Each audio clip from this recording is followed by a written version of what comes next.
Well, we did it. Alright, hey everyone, how's it going? Sorry I'm not in the most professional attire right now. My schedule has been all over the place this past weekend, and I'm still trying to get everything back in the swing of things, so I'm a little bit off kilter right now. And speaking of schedule, I did kind of want to address things are going to be changing a little bit. Um, I've come to the realization that as much as I would like to have hockey be the main priority of my life, that's just not how it is. Um, I told you once before in my introduction video that I am a high school student. And unfortunately, school has to come first. And we all know that hockey games end late and you get home even later. And my original schedule was that I came home after games, filmed, edited, and uploaded all in one night. And in the end, it began to distract from my schoolwork. It reduced the amount of sleep that I was getting, and that's just not good. So we have a new routine now that I'm trying out, and it is that I come home from the games, I film while everything is still fresh in my head, and then I go to bed. And I edit the next day, and it gets uploaded the next day. That should help out with things a bit. Now, I also want to put in this little clause. Health comes before school even. So if I ever come home from a game and I am just too exhausted to even film, then I'm not going to film. That game probably won't go up just because I don't want to film a video the day after the game because I don't feel like all that energy and the emotions from that game are still inside of me. They're not. So if I ever come home from a game and I just don't feel like filming is a good idea, then sorry, that game is not going to be covered. As well, if there are any away games and you're wondering why they aren't covered, it's because they're away games. I don't feel like covering an away game from the TV is accurate.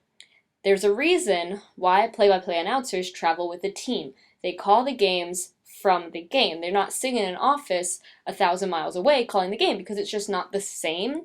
They aren't experiencing what someone at the game would be experiencing. So I'm not going to cover away games just because I want to keep the authenticity there. So that's that. Let's get on to tonight's game. All right, long awaited. Orpik was in tonight, and Chorney was pulled out, so he's on the third line of defense, I believe. Third, fourth line of defense? I don't know.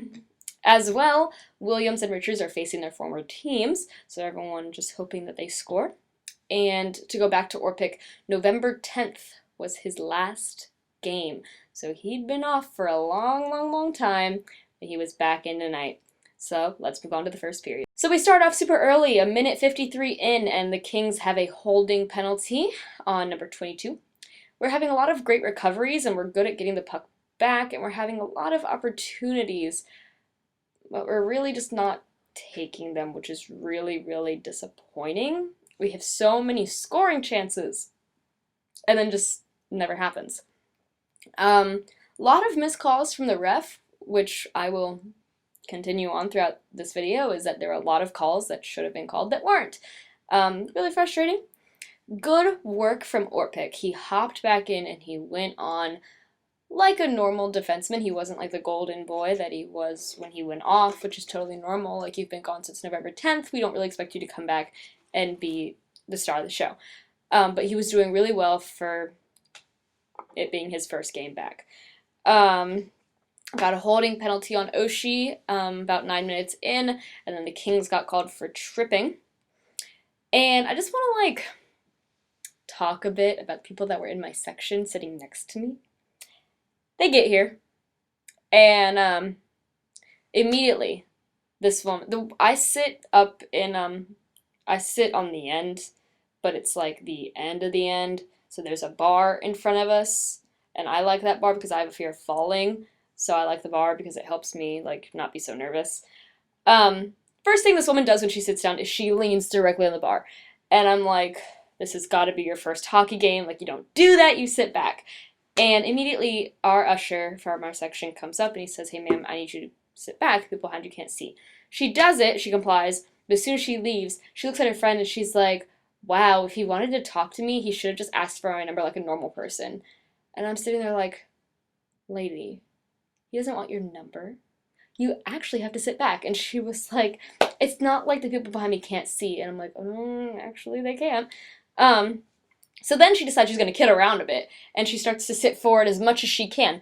And in this process of her playing around, she drops her beer everywhere, and I'm like, thank you, Karma. You're so good to me. So I just wanted to put that tidbit in there. Yes, you do actually need to sit back at a hockey game. No, the usher does not want your number.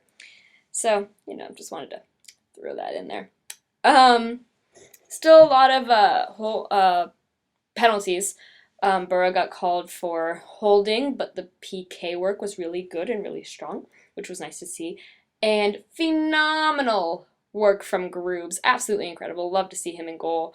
As well, Tom Wilson was doing a lot of great work tonight, and that's not just me being biased, considering I'm wearing his jersey and his signed Courage cap. No, totally not biased. And then really nice to see the Kings get called for boarding, because that was a really big hit, and I did not like seeing it at all. But unfortunately, almost 17 minutes into the first period, the Kings score, and it was just really disappointing, and I didn't like it. Alright, let's move on to the second period. So you could tell we wanted to come back. There was very fast offense. We were getting in there, we were moving, getting through. But Lord, was that defense lazy. It was just, they weren't trying. It was terrible to watch. We're not taking the opportunities to shoot when we have all of these great scoring chances. We're just not taking them for some reason. But then we saw something we haven't seen in ages. Missed it just as much as I missed Orpik. Tom Wilson gets in a fight. And it was a good one. That probably had to be the loudest I've been in a really long time. But in the end, Tom gets 2 for interference and 5 for fighting, and the Kings player gets 5 for fighting. A little inaccurate if you ask me, but it happened. Again, beautiful work from Grooves. He saved our butts tonight. Continuously horrible work from the refs. Event after event that should have been called that wasn't, which we're used to with this team. Oshie almost drops the gloves with someone, which was very interesting to see. I was a little bit, confused there. I was like, Oshie, who are you? And I wrote, the game is a load of BS just based on the refs. I'm sorry. I got irritated. And then finally, the Kings do get called for a penalty, which is hooking.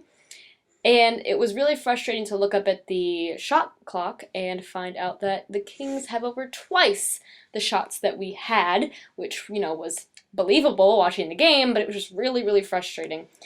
And, I say this so many times with this team, too much passing, not enough shooting. Quit trying to do those beautiful plays. Try to get those beautiful goals. How about, I think that'd be nice. Refusing to execute on the power play. We have so many of these. You're not doing anything with them, which is so frustrating. And I'm going to vent to you guys. This may not be professional journalism, but I'm going to vent. The trade deadline is coming up. Can we get rid of Brooks Laich? Can we really get rid of Brooks Laich? Because I was watching him tonight, and Lord, please no, we spend too much money on this man for him to be playing the way he plays, or not playing. That'd be more accurate. I watched him stand on the blue line while we're on offense, and he's on the blue line, and I think it was Schmidt and 2 Kings were wrestling over the puck, and it slides out from them, and I watched Brooks just look at it and do nothing. And you wanna know why? It's because he's a pretty boy, and he's too afraid to get that pretty boy face messed up. He needs to be traded. I hate to say it, I like him just as much as the next person as a person, but we spent too much money for him to not deliver. Had to get that out. Williams was dying for a goal. Of course, it's his former team. I really wanted to see him score. That would have been great. And I'm about to send out another unpopular opinion. Ovechkin is way overhyped. Ovechkin is only a good player in his golden moments. And I don't know what exactly it is, but he's not. The man cannot accept a pass, nor can he give one. His puck control is terrible. It's just, he's only good in split seconds. and that's really upsetting to me because people praise him like a god, but half the time he gets the puck, it ends up being a disappointment. Just had to put that out there. That's another one of my big unpopular opinions, is just he. I'm starting to think he doesn't deserve to wear that C anymore. I'm starting to think he doesn't deserve to be on that first line anymore. Had to get that out there. Sorry. Finally, with 1912 into the second period, Burakovsky scores. It was beautiful, a wonderful pass from Dmitry Orlov, but it was really nice to also see an assist from Orpik. Welcome back, buddy. And that is how we ended the second period.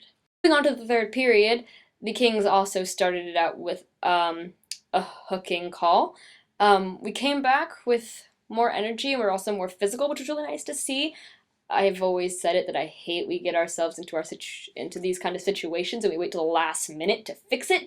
I hate that. We do it every time. That needs to be fixed. Even Nicklas Backstrom was getting frustrated. He was starting to shove somebody, and you don't see that from Backstrom. It just doesn't happen. So you could tell he wanted them to clean up their game and get a better game going. And the one question I really have is, what happened to Kuznetsov magical passes? Because he's starting to just pass to open air or to the opposite team lately, and I'm just like, what happened to those plays where you're just like, oh my god, how did Kuznetsov know he was there, to there was no one there, buddy? What happened? What's going on, Kuzi? Tell us what's going on in your life, buddy. What's happening? Are you good? Is everything fine? Because you're not playing like you used to. Gotta say that. And I wrote, yes, Orpik. It's because he was doing really well. I was proud of him. He was doing great. And then I also wrote, Grubs is magic, because he is. People often complain when they see Grubauer in goal, and I'm like, why are you complaining? He's saved our butts numerous times, and he's also delivered us through some rough games numerous times. Example, tonight. He's the reason we didn't die. Finally, we did get to see Kuznetsov do some magic. 17:58 into the third period when he scored. Game-winning goal. So nice to see. It was good. Of course, they challenged it, because why not? And they lost because their goalie was nowhere near the goal when that was scored. Good job, Quick. And to top it all off, the icing on the cake, the nail in the coffin, Chimmer scores an empty net goal, 19:52 into the third period. It was a very nice ending, but I will say it so many times with this team, we dig our own graves, and then we manage to just pop out of it at the end. We need to stop digging those graves and just be on top of it the whole time. Are we going to get that? No idea. But in the end, we won. We did not lose 2 in a row, which is nice to see. And good job, guys. Welcome back, Orpik. Good job, Grubs. Great job, Tom Olsen. He did really well. I'd have to say those are my stars. Williams put in a lot of effort. He definitely tried to score. He got the assist. Yeah, he did. He got an assist. So, you did something, buddy. So, we play again. I'm not sure. I know that we have another home game Saturday, so I'll see you guys Saturday. I'm not quite sure if there's a game in between now and Saturday. But I will see you guys on Saturday. Good job, guys, and dream the red.